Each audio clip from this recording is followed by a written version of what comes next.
So there's been some hullabaloo concerning Natalie Nunn. Now y'all know that I be watching Baddies, but not really though, cause I don't have Zeus and I'm not finna get it. So I be watching people review the Baddies episodes. Okay, so for those of y'all who don't watch the nonsense, because I really suggest you don't. It's idiotic, honestly.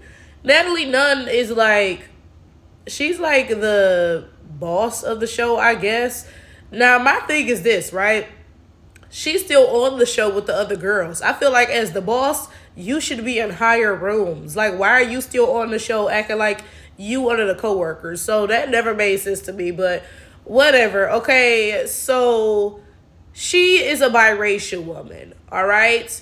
And y'all, I'm gonna tell y'all my honest like perception of her off jump, not knowing anything about her. Because initially I didn't even know she was biracial. Because to me, she looks like a light-skinned black person. She don't really look biracial, right?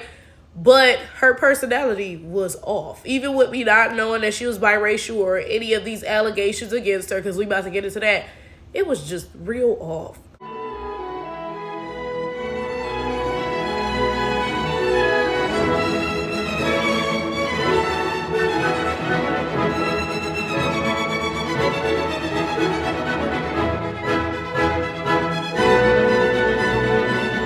Natalie has this really like over the top hood personality, allegedly.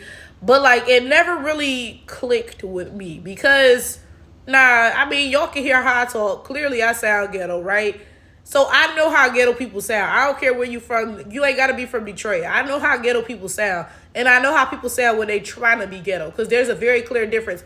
And let me be clear. It's not 100% about race. Because I've met one or two white people that really sounded ghetto. They wasn't trying to sound ghetto. That's really how they sounded, right? So in no way am I saying this about Natalie because she's biracial or whatever. And at the time, I didn't even know she was biracial. I swear to God, okay?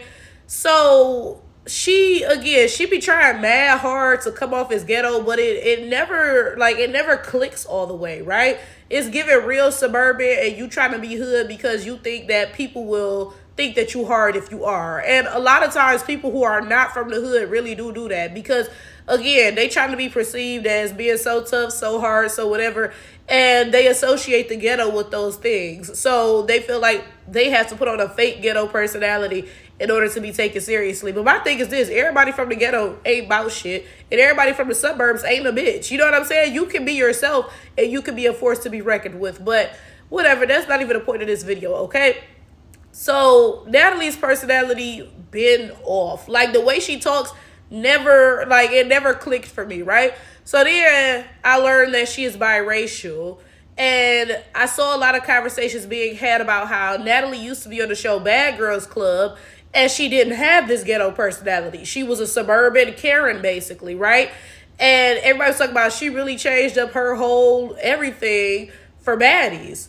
Now, before I even get into the colorism and racism allegations that have been cast against Natalie, let me briefly talk about an interaction I saw her have with another white woman, okay? So this is on an older season of Baddies. I can't tell you which one, right? Because like I said, I just be watching random snippets, right?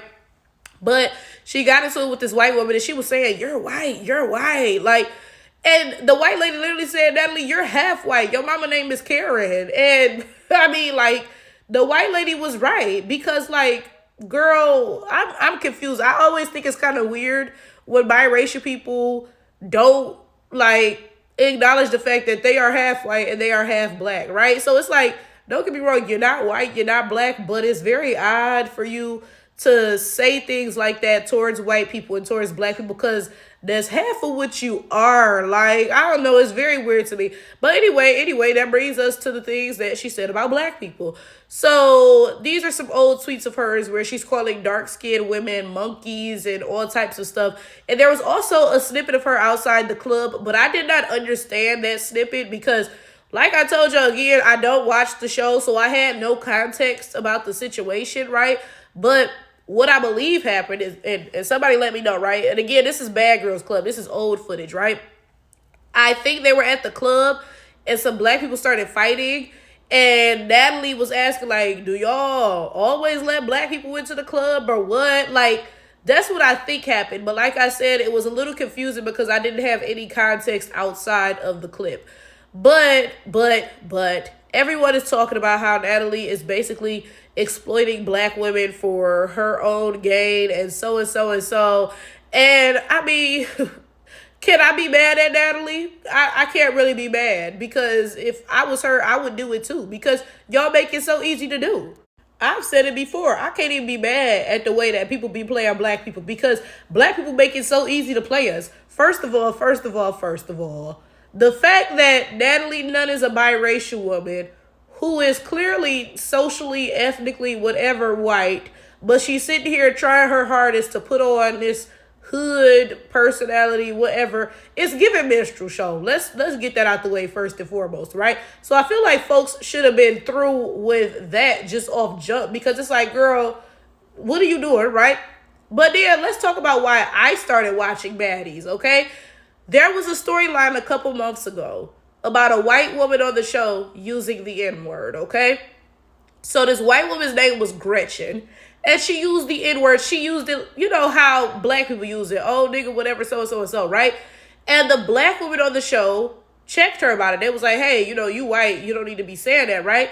And Gretchen was like, oh, I'm Puerto Rican. We say it so and so. Bitch, I don't give a fuck if you was from Djibouti. I don't give a damn, bitch. Like, you're still white. You're a white person from Puerto Rico. Like, do you really think that everybody in Puerto Rico is not white? Because there were slaves in Puerto Rico. So who is enslaved, y'all? White people. You think all the white people disappeared, baby? Like, you're the descendant of the enslavers. Like, what?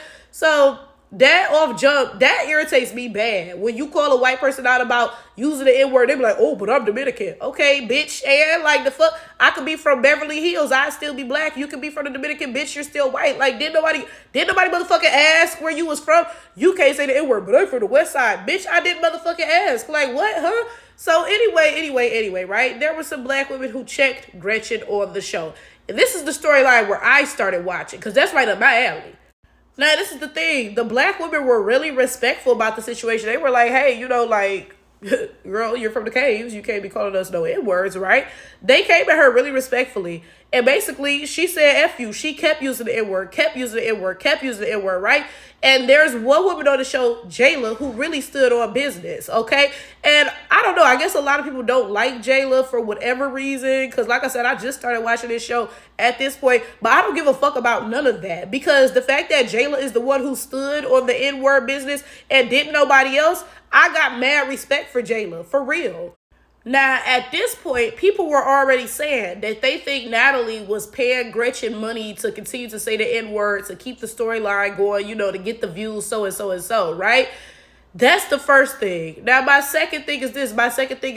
I don't care how y'all feel about Jayla outside of this situation. Every black person should have been backing Jayla when this occurred because she was the only person who stood on serious business about this N-word. Like, when the other girls just kind of were like, okay, whatever. Jayla is the only one who was like, bitch, we gonna keep fighting, right? So then at the reunion, Jayla and Gretchen fought. And people said that Gretchen beat Jayla up. Some people said that. Some people said, no, she didn't. Jayla's fake tooth just came out, whatever. The bitch was probably loose anyway because it's just, what do they call them? Flappers? It's not like an implant, right? I guess it's just like a denture. I don't know, right? But anyway, people were really cackling like, oh yeah, I'm glad Gretchen beat Jayla ass. Bitch, I don't give a damn if Jayla led a coup. Bitch, if Jayla is a black woman who is standing up against a white woman using the N-word, I'm on Jayla's side. And I remember I posted a video about this and somebody commented like, oh, Jayla is Caribbean, so forget her. Bitch, I don't give a fuck. I don't care if that bitch from Detroit, the Dominican Republic, the damn Democratic Republic of the Congo. I don't give a fuck where that bitch is from. If she is standing up against a white person being racist, I'm on that bitch side. I'm confused. Y'all are dumb as fuck, bro. Excuse me. I'm sorry. Wait. But like, you know, of course on YouTube, I talk about things like xenophobia and issues in the black diaspora and all of that. So I'm hip to all that. I'm well aware, right? I'm not mad at nobody for, you know, talking about, oh, hold your own nuts with a lot of situations and stuff. But with this situation, when a Caribbean woman is standing up against a white person using the N-word, every black person in the world needs to be rallying behind her. Are y'all fucking stupid? Like, the fuck? Anyway, let's talk about how biracials are the acceptable form of black people. Now we all know biracials are not black, duh, like we, okay. But people pretend that they're black because being half white is more acceptable than being black, right? And black people allow this. Black people pretend that biracials are black, and by and large, we allow this, okay? Let's be realistic. Let's be real serious, right? Do you think that Natalie would be in the position that she is in if she was a dark-skinned, unambiguous, straight-up black woman? Do you think that? Because I really doubt it. I really doubt it, right? The reason she is in that position is because she's basically a white woman with a tan. Like, let's be for real, right? If Natalie looked like me and was actually ghetto, do y'all really think they would have put her as the head of the show and the so? Absolutely not. Because I've stated on YouTube before, everybody loves blackness, but only when it's not on black people though, right? And I remember, I actually saw somebody make a video about this concerning a mascot. There is a mascot, I think, for the WNBA. It's an elephant, right? And this elephant is very clearly black coded. Like, it wears big hoop earrings and, you know, like very clearly black coded. And everybody loves this elephant, right? But if an actual black woman is out here being too black, y'all gonna have a bunch of issues with it. Oh, that's ghetto. She ratchet. She so and so and so. Y'all love blackness on everybody but black people. Natalie saw that and she profited from that. I cannot be mad at the bitch. If I was the bitch, I would have did the same thing, quite frankly. This is the reality. People can step into and out of blackness whenever they feel like it. So when Natalie was on Bad Girls Club, she was her regular white girl self. You know, she was talking crap about dark-skinned black women. Oh, they look like monkeys. Do y'all usually let them in the club? Yada, yada, yada, right? She was out of blackness at that point. But then she realized there was money to be made, right? So then she stepped right on into it. And suddenly she became this caricature of a ghetto black woman and yada, yada, yada. And I mean, again, I can't be mad at her because black people allow this. No other community would allow somebody to step into their community and pretend to be them and put on an offensive, stereotypical act. Nobody but black people would allow that shit. So you can't be mad that folks are doing it. This is the confusing thing about black people, though. This is the confusing thing about black people, right? They really pretend that biracials are black. Like, biracials can straight up be in their face calling them monkeys. And they'll be like, whoa, but you're black too. This person is literally half white, was raised by a white person. What do you think that a white person taught their child about black people? Like, I keep telling y'all, and y'all be getting confused by this. I keep telling y'all, a white person having a fetish and, you know, having a child with a black person does not mean that they are not still racist. Those two things can happen at the same time. You can have a fetish and you can have a half black child, right? So what exactly, like, would you expect for white people to be teaching their kids about black people? Because in general, right, we know that white people don't have positive things to say about black people, right? So if somebody is half white and they were raised by white people, what are you expecting? What are you expecting? But black people are so pressed to pretend that biracials are black. Like, seriously, so many black people have such a serious inferiority complex. I'm not even gonna cap to you. Like, so many black people worship non-blackness, and that's why they so pressed to pretend that biracials are black. You got a half white woman sitting here calling you a monkey, and you'll still sit here and be like, oh yeah, but she's a black woman too. Like, y'all, I don't know. Y'all out your minds. Y'all need something stronger than prayer, because that ain't gonna do it. Like, I don't know. Y'all need an exorcism or something.